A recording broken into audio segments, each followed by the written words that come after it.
ശബരിമല കൊള്ളയ്ക്ക് ജനം തെരഞ്ഞെടുപ്പിൽ മറുപടി പറയുമെന്ന് AICC organizing secretary KC Venugopal.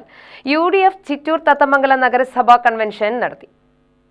അധികാര വികേന്ദ്രീകരണം നടപ്പാക്കിയതിൽ കോൺഗ്രസിനാണ് പൂർണ്ണമായ ഉത്തരവാദിത്തമെന്ന് വേണുഗോപാൽ പറഞ്ഞു. 1996-ൽ രാജീവ് ഗാന്ധി പ്രധാനമന്ത്രിയായിരിക്കെയാണ് ഭരണഘടനാ ഭേദഗതിയിലൂടെ പരിഷ്കാരം നടപ്പാക്കി അധികാരം താഴെത്തട്ടിലേക്ക് എത്തിച്ചത്.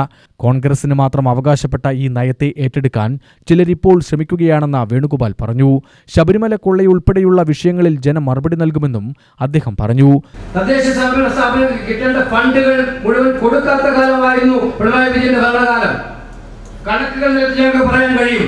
തദ്ദേശ ഭരണ സ്ഥാപനങ്ങളെ ദുർബലപ്പെടുത്താൻ എത്ര ഓർഡറുകളാണ് ഓരോ ദിവസവും തദ്ദേശ ഭരണ വകുപ്പ് ഇറക്കിക്കൊണ്ടിരിക്കുന്നത് പണം ചെലവഴിക്കാതിരിക്കാൻ.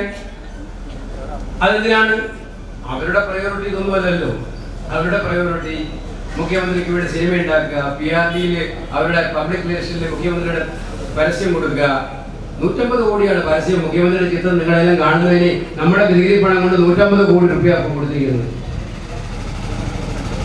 ആശാ വർക്കർമാർ പാവപ്പെട്ടവര് 8.5 മാസം കൂടി കിടന്നു. കോവിഡ് കാലത്ത് അവരായിരുന്നു നമുക്കുണ്ടായിരുന്നു. കേരളത്തിലെ ഇപ്പോഴത്തെ ഗവൺമെന്റ് ഇടതുപക്ഷ ജനാധിപത്യ മുന്നണി സർക്കാർ എന്നൊക്കെ പറയുമെങ്കിലും അത് അല്ലെങ്കിൽ CPM പറയും ഞങ്ങളുടെ സർക്കാർ എന്നൊക്കെ പറയുമെങ്കിലും മക്കളെ നിങ്ങളുടെ സർക്കാർ എന്തായത്? പിണറായി സർക്കാർ നിങ്ങൾ പറഞ്ഞോ? ഈ സർക്കാർ ഏറ്റവും കൂടുതൽ മോഡിയുടെ സർക്കാരാണ്. മോഡി ആഗ്രഹിക്കുന്നത് നടത്തി കൊടുക്കുന്ന സർക്കാരാണ്. ഞാൻ ഉദാഹരണം പറഞ്ഞുതരാം.